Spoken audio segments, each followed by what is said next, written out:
तो देखो कोटक यहाँ पर दो टाइप के zero balance savings account offer करता है। कौन कौन से? सबसे पहला तो है कोटक का नॉर्मल सेविंग्स अकाउंट, उसके बाद यहाँ पर है कोटक का सुपर सेविंग्स अकाउंट। जो कोटक का सुपर सेविंग्स अकाउंट है, कोटक बैंक चाहता है कि ज़्यादा से ज़्यादा इसके ये अकाउंट ओपन हो, पर यहाँ पर इन्होंने नॉर्मल सेविंग्स अकाउंट का ऑप्शन भी दे रखा है। इसके अलावा हम यहाँ पर दोनों कंपेयर कर रहे हैं, तो सबसे पहला पॉइंट यहाँ पर आता है जीरो बैलेंस अकाउंट का। तो देखो ये भी एक जीरो बैलेंस अकाउंट है, ये भी एक जीरो बैलेंस अकाउंट है। उसके बाद नेक्स्ट पॉइंट हम यहाँ पर कंपेयर करें तो वो यहाँ पर funding during account opening process. तो देखो जो ये नॉर्मल सेविंग्स अकाउंट है, तो यहाँ पर हमें इनिशियल फंडिंग 1000 रुपये करनी होती है, और जो कोटक का सुपर सेविंग्स अकाउंट है, यहाँ पर इनिशियल फंडिंग हमें 5000 रुपये करनी होती है। अब बेसिकली इनिशियल फंडिंग का मतलब समझ लो लाइक कि इन दोनों में से हम एक बार नॉर्मल सेविंग्स अकाउंट खुलवाते हैं, ठीक है। मैं नॉर्मल सेविंग्स अकाउंट के लिए अप्लाई कर रहा हूँ, तो वहाँ पर ना अप्लाई करते टाइम पहले एक ऑप्शन आ जाएगा कि आपको 1000 रुपये भरने पड़ेंगे, मतलब कि आपको 1000 रुपये की इनिशियल फंडिंग करनी पड़ेगी। अब बेसिकली क्या होगा, आपने जैसे 1000 रुपये भर दिए किसी भी बैंक अकाउंट से अपनी यूपीआई से, तो जो ये 1000 रुपये आपकी वीडियो केवाईसी होते ही आपके अकाउंट में आ जाएंगे। ये पैसा आपका ही है, बस स्टार्टिंग में हमें एक बार इनिशियल फंडिंग करनी पड़ेगी, उसके बाद केवाईसी होते ही ये पैसा आपके पास आ जाएगा। उसके बाद इस पैसे को कैसे मर्जी रखो, आपने निकालना है निकाल लो, जीरो बैलेंस अकाउंट की तरफ रखना है वैसे रखो,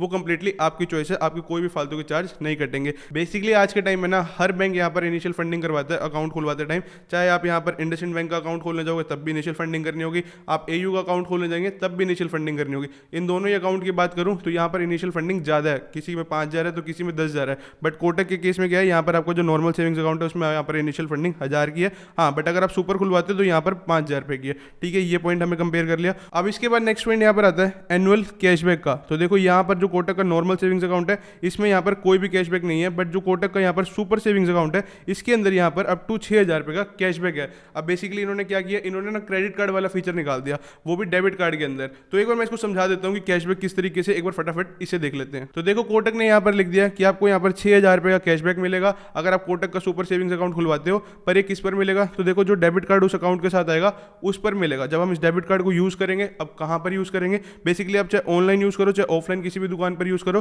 तब यहाँ पर आप इस डेबिट कार्ड को यूज़ करोगे तो यहाँ पर आपको फ्लैट 5% का कैशबैक मिलेगा। अब इसके ऊपर भी लिमिट है, आप एक महीने के अंदर मैक्सिमम यहाँ पर 500 रुपये का ही कैशबैक ले सकते हैं इस डेबिट कार्ड से, ठीक है। और अगर हम 500 को 12 से मल्टीप्लाई करें, 12 से क्यों, क्योंकि एक महीने के अंदर आप मैक्सिमम 500 रुपये का ले सकते हो, ठीक है। साल के अंदर कितने महीने होते हैं, 12 महीने होते हैं, तो 500 को 12 से करोगे तब जाकर यहाँ पर 6000 रुपये आएगा। तभी इन्होंने यहाँ पर लिखा है कि आपको साल के अंदर यहाँ पर 6000 रुपये का कैशबैक आप अवेल कर सकते हैं। अब इसके अलावा कुछ जगह ऐसी है जहाँ पर आप इस डेबिट कार्ड को यूज़ करोगे तब यहाँ पर आपको कोई भी कैशबैक नहीं मिलेगा। वो कौन कौन सी है, तो ये ना पूरी की पूरी लिस्ट है। इन जगहों पर आप करोगे, मतलब इस डेबिट कार्ड का यूज़ करोगे तब यहाँ पर आपको कोई भी कैशबैक नहीं मिलेगा। लाइक कि आप एटीएम पे जाके पैसे विड्रॉ करते हो तब भी कुछ कैशबैक नहीं मिलेगा। इसके अलावा यहाँ पर आप कोई इंश्योरेंस सर्विस लेते हो तब भी कोई कैशबैक नहीं मिलेगा। तो एक बार भी पूरी की पूरी लिस्ट है एमसीसी कोड के साथ, एक बार इन्हें देख लेना, इन जगहों पर कैशबैक नहीं मिलेगा। बट हाँ, अगर आप नॉर्मल लाइफ में यूज़ करते हो, ऑनलाइन कुछ मंगवाते हो, किसी दुकान पर जाकर डेबिट कार्ड से पे करते हो, तब यहाँ पर आपको कैशबैक मिलेगा। अब नेक्स्ट पॉइंट यहाँ पर आता है monthly deposit in a single transaction. तो देखो कोटक का जो नॉर्मल सेविंग्स अकाउंट है यहाँ पर अमाउंट लिखी हुई है 0, तो इसे समझने की कोई जरूरत नहीं है। इसके अलावा हम यहाँ पर कोटक का 811 सुपर सेविंग्स अकाउंट की बात करें तो यहाँ पर अमाउंट लिखी हुई है 5000 रुपये। अब ये क्या चीज़ है, तो एक बार ध्यान से देखो, यहाँ पर लिखा है monthly deposit in a single transaction, मतलब कि एक ट्रांजेक्शन के अंदर। मैं आपको एक एग्जांपल से समझाता हूँ। लाइक कि मैंने कोटक का 811 सुपर सेविंग्स अकाउंट खुलवा लिया, ठीक है। अब यहाँ पर हर महीने मेरे अकाउंट में ना 5000 रुपये की एंट्री होनी चाहिए, मतलब 5000 रुपये की क्रेडिट एंट्री होनी चाहिए, 5000 या 5000 से ज़्यादा की, वो भी एक सिंगल ट्रांजेक्शन के अंदर। लाइक कि आप मेरे दोस्त हो, आपने मेरे को सीधा सीधा 5000 रुपये भेज दिया, ठीक है, तब ये वैलिड है। आपने मेरे को सीधा सीधा एक ही एंट्री के अंदर 10000 रुपये भेज दिए, तब भी ये वैलिड है। अगर आपने मेरे को हजार करके 5 बार भेजा तब ये वैलिड नहीं होगा। कहने का कुल मिला के मतलब ये है कि आपको 5000 रुपये की एक क्रेडिट एंट्री लेनी है एक ही ट्रांजेक्शन के अंदर, वो भी हर महीने, ठीक है। अब लोग बोलेंगे कि भाई अगर हम ये क्रेडिट एंट्री ना ले पाए तब क्या होगा, कोई चार्जेस लगेंगे। देखो कोई भी चार्जेस नहीं लगते, इन्होंने अपनी साइट पर क्लियर लिखा हुआ है। बट यहाँ पर क्या होगा, तो जो अगर आप हर महीने 5000 रुपये की क्रेडिट एंट्री नहीं ले पाते तब यहाँ पर जो एनुअल कैशबैक वाली चीज़ है ना, ये आपको नहीं मिलेगी। लाइक कि आपने आज मई के अंदर अपना अकाउंट खुलवाया, ठीक है, आज 1 मई है, आपने अपना अकाउंट खुलवाया, ठीक है, और आपने 5000 रुपये की एंट्री इस महीने ले ली। अगर आपने अगले महीने नहीं ली, ठीक है, तब क्या होगा, तब कोई भी चार्ज नहीं कटेगा। बट अगले महीने आप ना इस कैशबैक के लिए अवेल नहीं कर पाओगे, फिर आपको क्या करना पड़ेगा, तो आपको अगले महीने यहाँ पर 10000 रुपये की क्रेडिट एंट्री लेनी पड़ेगी। तो इस हिसाब से कोई मतलब फालतू की चीज़ है, इसको इग्नोर करना। 5000 रुपये की एंट्री वैसे ही आराम से हो जाती है, हर किसी की हो जाती है। आज डिजिटल जमाना है, हर कोई पेमेंट ऑनलाइन ही कर रहा है, तो आपकी ये चीज़ वैसे अवेल हो जाएगी। नहीं होगी तो आपके कोई भी चार्ज नहीं कटेंगे। बेसिकली सिर्फ और सिर्फ कैशबैक के ऊपर असर आएगा, वो भी कौन सा आप लेने वाले हो, मतलब इतनी शॉपिंग तो कोई नहीं करता डेबिट कार्ड के ऊपर। बाकी देख लेना, हर किसी की अपनी अपनी चॉइस है, कुल मिला के कहने का मतलब यही था। अब हम यहाँ पर नेक्स्ट पॉइंट की बात करें, वो है यहाँ पर एनुअल प्रोग्रामिंग फीस। अब देखो जो नॉर्मल सेविंग्स अकाउंट है इसके साल के कोई भी चार्जेस नहीं कटते, वही यहाँ पर जो कोटक का 811 सुपर सेविंग्स अकाउंट है इसके जो साल के चार्जेस हैं वो यहाँ पर 300 रुपये है। अगर आप कोटक का 811 सुपर सेविंग्स अकाउंट खुलवाओगे तो हर साल यहाँ पर आपके 300 रुपये के चार्ज कटेंगे, ठीक है। अब कई लोग बोलेंगे फिर भाई नॉर्मल सेविंग्स अकाउंट ही बेस्ट है, इसको क्यों ही खुलवाना। एक बार रुको, एक बार पूरा का पूरा कंपेयर कर लो, सारे पॉइंट डिस्कस करने के बाद ही अपने फाइनल वर्डिक्ट पर आना कि आपको कौन सा अकाउंट खुलवाना है, ठीक है। अब यहाँ पर देखो नेक्स्ट पॉइंट आता है फिजिकल डेबिट कार्ड का। देखो अगर हम यहाँ पर कोटक का नॉर्मल सेविंग्स अकाउंट खुलवाते हैं तो यहाँ पर हमें अगर डेबिट कार्ड लेते हैं, देखो वैसे वर्चुअल डेबिट कार्ड का ऑप्शन है वो बिल्कुल फ्री है, बट यहाँ पर अगर आपको डेबिट कार्ड चाहिए, कई लोग होते हैं जिनको फिजिकल डेबिट कार्ड चाहिए, तो उसकी फीस यहाँ पर 299 रुपये है। वहीं यहाँ पर हम कोटक के सुपर सेविंग्स अकाउंट की बात करें, वर्चुअल डेबिट कार्ड इसमें भी मिलता है,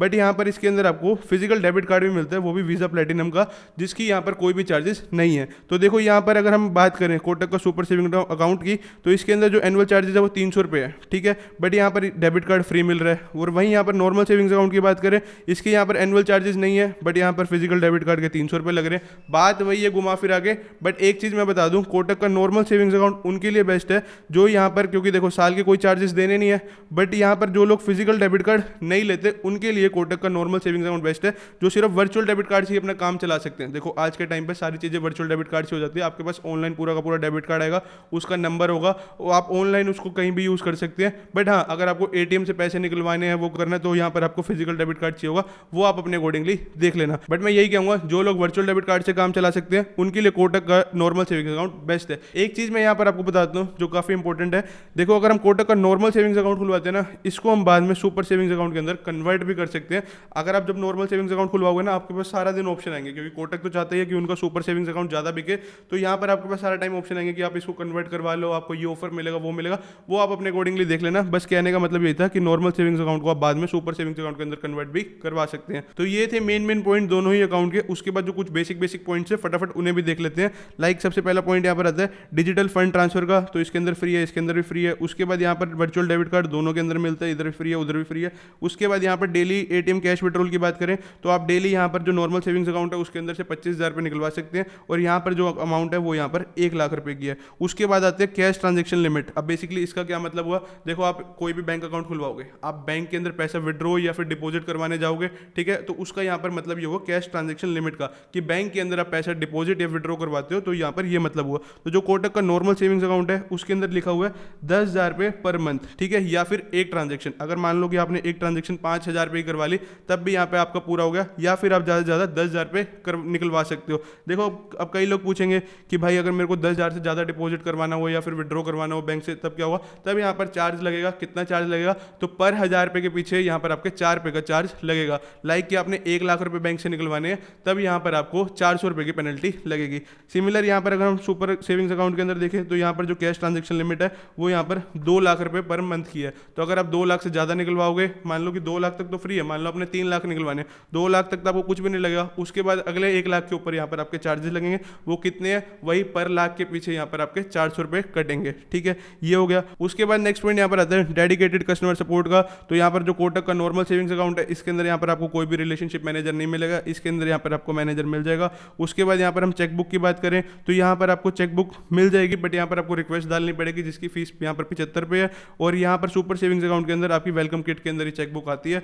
उसके बाद यहाँ पर एक्टिव मनी का फीचर है। एक्टिव मनी बेसिकली यहाँ पर क्या है, ऑटो स्वीप की फैसिलिटी है, तो इसके अंदर भी मिल जाती है, इसके अंदर भी मिल जाती है। बाकी अकाउंट खुलवाने के लिए आधार कार्ड चाहिए, इसमें भी। बाकी यही थे कुछ बेसिक पॉइंट। हाँ, एक पॉइंट और देख लो जो मेरे को अकाउंट खुलवाने के बाद ही पता चला था। देखो जो यहाँ पर अगर आप नॉर्मल सेविंग्स अकाउंट खुलवाते हो, ठीक है, उसके अंदर जो ये फिजिकल डेबिट कार्ड है उसकी फीस यहाँ पर 299 है, बिल्कुल ठीक बात है। बट इसके अंदर भी क्या है ना, इसके अंदर भी अलग अलग डेबिट कार्ड के ऑप्शन आते हैं। लाइक कि अगर आप इससे अच्छा डेबिट कार्ड लेते हो तो उसकी फीस कुछ और है। यहाँ पर 3-4 टाइप के डेबिट कार्ड की कैटेगरी है, तो आप एक बार अपने अकॉर्डिंगली देख लेना। अगर आप नॉर्मल डेबिट कार्ड के लिए अवेल करते हो तो यहाँ पर 299 की ही फीस है। तो ये था दोनों ही अकाउंट के बीच में पूरा का पूरा एक डिटेल कंपैरिजन। बाकी अगर आपको फिर भी कुछ डाउट हो, मन में कुछ सवाल हो, तो नीचे comment section is open for you. अगर आपको कुछ भी आंसर पता हो किसी और के कमेंट का, तो रिप्लाई करने की कोशिश जरूर करना। बाकी अभी तक ये आपको मेरी वैल्यूएबल रिसर्च अच्छी लगी हो तो उसके लिए भी एक पॉजिटिव कमेंट जरूर करना। तो चलो अब हम जल्दी से कैसे अकाउंट ओपन करते हैं घर बैठे बैठे, इसका पूरा का पूरा कंप्लीट प्रोसेस देखते हैं। अब हम देखेंगे कि कैसे हम घर बैठे बैठे अपना एक zero balance savings account Kotak Mahindra bank के अंदर खुलवा सकते हैं। तो अकाउंट ओपनिंग के लिए सबसे पहले हमें कोटक की ऑफिशियल वेबसाइट पर आना होगा, जिसका लिंक आपको नीचे डिस्क्रिप्शन डिस्क्रिप्शन में मिल जाएगा। जैसे ही आप लिंक पर क्लिक करोगे तब आपके सामने कुछ इस तरीके का इंटरफेस आएगा। अब यहाँ पर बोला गया है सबसे पहले आपको अपना मोबाइल नंबर एंटर करना है। मोबाइल नंबर एंटर करने के बाद यहाँ पर आपको अपनी ईमेल आईडी डालनी है। ईमेल आईडी डालने के बाद यहाँ पर आपको अपना पिन कोड डालना है। अब ये सारी डिटेल भरने के बाद सिंपली यहाँ पर आपको ओपन अकाउंट के ऑप्शन पर क्लिक करना है। अब जैसे ही आप ओपन अकाउंट के ऑप्शन पर क्लिक करोगे अब आपकी मेल पर एक ओटीपी आएगा। तो सिंपली यहाँ पर आपको अपनी मेल आईडी खोलनी है, देन वहाँ से ओटीपी को कॉपी करना है, तो सिंपली यहाँ पर आपको पेस्ट करना है। ओटीपी एंटर करने के बाद अब यहाँ पर आपको बोला गया है आपको अपना पैन कार्ड नंबर एंटर करना है, देन यहाँ पर आपको अपना आधार कार्ड नंबर एंटर करना है। देन दोनों ही चीज़ें एंटर करने के बाद सिंपली नीचे आपको चेक बॉक्स को टिक करना है, देन प्रोसीड टू वेरीफाई के ऑप्शन पर क्लिक करना है। अब प्रोसीड टू वेरीफाई के ऑप्शन पर क्लिक करने के बाद अब यहाँ पर आपके आधार रजिस्टर मोबाइल पर एक ओटीपी आएगा। तो सिंपली उस ओटीपी को यहाँ पर आपको एंटर करना है। ओटीपी एंटर करने के बाद अब ये यहाँ पर थोड़ा सा टाइम लेगा। बेसिकली यहाँ पर आपकी डिटेल फैच होगी आधार कार्ड से, जैसा कि आप स्क्रीन पर देख सकते हैं। अब यहाँ पर आपकी डिटेल्स आ जाएंगी, आपका नेम आ जाएगा, आपका डेट ऑफ बर्थ आ जाएगा, आपका जेंडर आ जाएगा। ये बेसिकली इसने आधार कार्ड से फैच किया। उसके बाद नीचे कुछ डिटेल्स हैं वो आपको फिल करनी है। जैसे लिखा हुआ है father's name as on PAN card, तो जो भी आपके पैन कार्ड पर आपके पिताजी का नाम लिखा है उसे यहाँ पर एंटर कर दें। उसके बाद यहाँ पर आपसे पूछा गया सिलेक्ट ऑक्यूपेशन, अगर आप एक स्टूडेंट है तो स्टूडेंट एंटर कर दें, अगर आप एक बिजनेस करते हैं तो बिजनेस सिलेक्ट कर लें, अगर यहाँ पर आप सर्विस करते हैं तो उसे सिलेक्ट कर लें, वो आप अपने अकॉर्डिंगली देख लेना। उसके बाद ये सिलेक्ट करने के बाद अब यहाँ पर आपसे पूछा गया मंथली सैलरी, मतलब कि आप एक महीने का कितना कमाते हैं, तो वो उसे यहाँ पर आप एंटर कर दें। देन उसके बाद यहाँ पर आपसे आपका मैरिटल स्टेटस पूछा गया, अगर आप एक सिंगल हो तो सिंगल सिलेक्ट कर लेना, अगर मैरिड हो तो मैरिड सिलेक्ट कर लेना। देन उसके बाद यहाँ पर आपसे पूछा गया एंटर्स मदर मेडन नेम, तो यहाँ पर आपकी माता जी का जो भी नाम हो उसे डाल देना। उसके बाद लिखा हुआ है कंफर्म मदर्स मेडन नेम, तो जो नेम आपने ऊपर डाला है सेम नेम वहीं पर डालना। अगर देखो अगर आपने कैपिटल लेटर्स में डाला तो वही कैपिटल लेटर्स में सेम डालना, बिल्कुल सेम होना चाहिए, जो ऊपर डाला है वही नीचे होना चाहिए। देन उसके बाद सिंपली यहाँ पर आपको प्रोसीड पर क्लिक करना है। अब यहाँ पर आपका एड्रेस आ गया। बेसिकली ये जो एड्रेस आया ये आपका आधार कार्ड से फैच हुआ है। उसके बाद आप नीचे स्क्रॉल करोगे तो आपको फिर से एड्रेस डालने का ऑप्शन है। देखो यहाँ पर ना पूछ रहे करंट एड्रेस, बेसिकली अब एट प्रेजेंट आप कहाँ पर रह रहे हो। देखो इसने आधार कार्ड से एड्रेस फैच कर लिया। अब बेसिकली क्या हो कि आपने जो भी आपका आधार कार्ड का एड्रेस है आप उस लोकेशन पर रह ही ना रहे हो, आप कहीं और रह रहे हो, तो वो वाली लोकेशन यहाँ पर आपको एंटर करनी है। अगर आपका आधार कार्ड का एड्रेस सेम है और जहाँ पर अभी आप रह रहे हो वो चीज़ सेम है तो यहाँ पर ऊपर चेकबॉक्स को टिक कर देना। बट अगर आपका आधार कार्ड का एड्रेस अलग है जहाँ पर अभी आप रह रहे हो तो उसे यहाँ पर एंटर कर देना। जैसे मैं जिनका अप्लाई कर रहा हूँ उनका आधार कार्ड का एड्रेस तो गंगानगर का है, बट वो अभी पुणे रह रहे हैं, तो मेरे को यहाँ पर उनका पुणे का एड्रेस डालना होगा। बट अगर वही गंगानगर रहते तो मेरे को ऊपर चेकबॉक्स को टिक करना था, बट अब मैं यहाँ पर उनका पुणे का एड्रेस डाल देता हूँ। अब ये सारी एड्रेस की डिटेल भरने के बाद सिंपली हमें नीचे यहाँ पर प्रोसीड के ऑप्शन पर क्लिक करना है। अब यहाँ पर आपको बोला गया ऐड अ नॉमिनी, तो देखो नॉमिनी बनाना एक बहुत अच्छी आदत है। बेसिकली करना कुछ नहीं है, यहाँ पर आपको जिसको भी नॉमिनी बनाना है उनका नाम एंटर कर देना, आपका उनके साथ क्या रिलेशन है वो डाल देना, नॉमिनी की डेट ऑफ बर्थ और नॉमिनी का एड्रेस। बट अभी के लिए आपको स्किप करना तो कर सकते हो, बट मैं आपको यही सजेस्ट करूंगा, ये बेसिक डिटेल है नॉमिनी की, फटाफट उसे एंटर कर देना। अब नॉमिनी की डिटेल्स भरने के बाद सिंपली यहाँ पर आपके पास टर्म्स एंड कंडीशंस आएंगी। एक बार इन सभी टर्म्स एंड कंडीशन को पढ़ लेना, वैसे सबको टिक ही करना है। सारी टर्म्स एंड कंडीशन को टिक करने के बाद सिंपली नीचे यहाँ पर आपको प्रोसीड के ऑप्शन पर क्लिक करना है। अब जैसे ही आप प्रोसीड के ऑप्शन पर क्लिक करोगे अब यहाँ पर ना आपके पास दो ऑप्शन आएंगे। देखो मैंने वीडियो की स्टार्टिंग में आपको बताया था कि कोटक महिंद्रा बैंक यहाँ पर दो टाइप के zero balance savings account offer करता है। एक तो है कोटक का 811 सुपर सेविंग्स अकाउंट और दूसरा है कोटक का नॉर्मल सेविंग्स अकाउंट। अब ये आपकी चॉइस है कि आपको कौन सा खुलवाना है। अकाउंट ओपनिंग का प्रोसेस बिल्कुल सेम है। देखो आपको पता ही है कि जो कोटक का सुपर सेविंग्स अकाउंट है उसके अंदर इनिशियल फंडिंग 5000 की करनी है और नॉर्मल सेविंग्स अकाउंट है उसके अंदर इनिशियल फंडिंग 1000 रुपये की करनी है। प्रोसेस बिल्कुल सेम है, बस फंडिंग का खेल है, तो आप अपनी मर्जी के हिसाब से देख लेना। मैं यहाँ पर अभी नॉर्मल सेविंग्स अकाउंट खोल रहा हूँ, तो कुछ नहीं करना, यहाँ पर 1000 रुपये की इनिशियल फंडिंग करनी है। यहाँ पर ऑप्शन आ रहा है डिपॉजिट 1000 रुपये, जो सुपर अकाउंट खुलवा रहे होंगे उनका ऑप्शन आएगा 5000 रुपये का। तो हम फटाफट यहाँ पर 1000 रुपये पर क्लिक कर देते हैं। अब उसके बाद यहाँ पर पूछा गया कि जो पेमेंट है वो आपको कैसे करनी है, फोन पे से करनी है, पेटीएम से करनी है, गूगल पे से करनी है, वो आप अपने अकॉर्डिंगली चूज कर लेना। मैं फटाफट यहाँ पर पेटीएम से कर देता हूँ। जैसे कि आप देख सकते हैं यहाँ पर हमारी 1000 रुपये की पेमेंट सक्सेसफुल हो चुकी है। अब यहाँ पर ना थोड़ा सा टाइम लेगा, आपको बैक नहीं करना, बेसिकली प्रोसेस हो रहा होता है। जैसा कि आप देख सकते हैं यहाँ पर लिखा भी आ गया फंडिंग कंप्लीट, उसके बाद भी बैक नहीं करना। अब यहाँ पर ये आपसे लोकेशन का एक्सेस मांग रहा है, तो यहाँ पर आपको अलाउ एक्सेस के ऑप्शन पर क्लिक करना है। उसके बाद एक आधी परमिशन और मांगेगा, सिंपली यहाँ पर आपको अलाउ के ऑप्शन पर क्लिक करना है। देन ये यहाँ पर थोड़ा सा लोड होगा, बेसिकली वेट करना है, आपको बैक नहीं करना। उसके बाद यहाँ पर लिखा आएगा सेट एम पिन। अब बेसिकली यहाँ पर आपको एक एम पिन बनाना है। अब बेसिकली ये क्या चीज़ है, देखो आपने अकाउंट खुलवाया, अब इसकी ना एक मोबाइल बैंकिंग एप्लीकेशन भी आती है कोटक की, कोटक 811 के नाम से। उसके अंदर जब आप लॉगिन करोगे तो बेसिकली उसका पासवर्ड बनाने के लिए बोल रहा है। देखो आज के टाइम में सिक्योरिटी मस्ट है, तो फटाफट करना कुछ नहीं, आप 6 डिजिट का एक एम पिन है वो अपने अकॉर्डिंगली बना लेना। जो एम पिन आप बनाओगे सेम एम पिन नीचे री एंटर एम पिन पर कर देना। उसके बाद कंफर्म एम पिन के ऑप्शन पर क्लिक कर देना। जैसे कि आप देख सकते हैं यहाँ पर लिखा गया एम पिन सेट सक्सेसफुली, तो हमारा एम पिन यहाँ पर बन चुका है। अब आपका अकाउंट खुल जाएगा। जब आप कोटक 811 की एप्लीकेशन डाउनलोड करोगे तब उस पर लॉगिन करने के लिए यहाँ पर आपको एम पिन एंटर करना पड़ेगा। अब जैसा कि आप देख सकते हैं यहाँ पर लिखा गया your Kotak 811 account is now ready. जैसा कि आप देख सकते हैं हमारी सारी की सारी डिटेल्स भी आ चुकी है, CRN number, account number, IFSC code, सारी डिटेल्स यहाँ पर आ चुकी है। लिखा भी हुआ है कि फंडिंग आपने यहाँ पर 1000 रुपये ही करी है, वो भी आ गया। अब हमें सिंपली यहाँ पर कंप्लीट KYC के ऑप्शन पर क्लिक करना है। अब देखो KYC कराने के यहाँ पर दो तरीके हैं, एक तो वीडियो कॉल के थ्रू और एक यहाँ पर है बुक अपॉइंटमेंट, मतलब कि कोटक बैंक का एम्प्लॉय आपके घर आता है। अब देखो ये location to location wise depend करता है, किसी को यहाँ पर वीडियो KYC का ऑप्शन आ जाएगा, किसी को यहाँ पर बुक अपॉइंटमेंट का ऑप्शन आएगा। तो वो आप अपने अकॉर्डिंगली देख लेना कि आपको कौन सा ऑप्शन आ रहा है। अगर आपको दोनों ही ऑप्शन आ रहे हैं तो आप अपनी मर्जी से कोई भी चूज कर लेना। बट मेरे केस में यहाँ पर मेरे को वीडियो KYC का ऑप्शन नहीं आ रहा, मेरा यहाँ पर बुक अपॉइंटमेंट का ऑप्शन आ रहा है, तो मैं उसे यहाँ पर सिलेक्ट कर लेता हूँ। अब बुक अपॉइंटमेंट के ऑप्शन को सिलेक्ट करने के बाद अब यहाँ पर ये डेट पूछ रहा है कि किस दिन आपने KYC करवानी है। तो जो भी डेट आप सिलेक्ट करोगे उसी दिन कोटक बैंक का एक एम्प्लॉय आपके घर आएगा और आपकी KYC करेगा। बेसिकली KYC के अंदर क्या होता है, वो एक पेपर लेके आएगा, वहाँ पर वो साइन करवाएगा, आपका आधार कार्ड वेरीफाई करेगा, आपका पैन कार्ड वेरीफाई करेगा।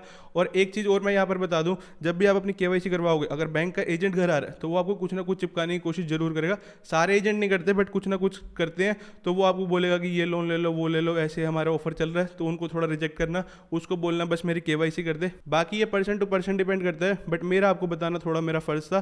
तो यहाँ पर आप अपनी डेट सिलेक्ट कर लेना, उसी दिन कोटक बैंक का एम्प्लॉय आपके घर आके आपकी KYC कर देगा। तो जो लोग वीडियो KYC करवा रहे हैं उनकी तुरंत KYC हो जाएगी। तो ये था पूरा का पूरा process Kotak Mahindra bank zero balance account opening पर। एक चीज़ और, अब लोग पूछेंगे कि वेलकम किट कब घर आती है। तो देखो जो भी कोटक का सुपर सेविंग्स अकाउंट है उसके अंदर जो वेलकम किट आएगी उसके अंदर आपका डेबिट कार्ड भी आएगा, आपकी चेकबुक भी आएगी। बट जो कोटक का नॉर्मल सेविंग्स अकाउंट है उसके अंदर आपके पास एक एनवेलप आएगा जिसके अंदर ना कोटक 811 सुपर सेविंग्स अकाउंट के फीचर लिखे होंगे। वो बेसिकली उसके अंदर लिखा होगा कि आप इसको इसके अंदर कन्वर्ट करवा लो। अगर आपने फिजिकल डेबिट कार्ड की रिक्वेस्ट डाली होगी तो वो भी आपका एक हफ्ते के अंदर घर आ जाएगा। तो ये था पूरा का पूरा process Kotak Mahindra bank zero balance account opening पर। अगर आपको ये वीडियो जरा से भी इन्फॉर्मेटिव लगी तो चैनल को सब्सक्राइब और वीडियो को लाइक जरूर करना। बाकी मिलते हैं हम नेक्स्ट वीडियो में। Till then have you right path means focus path.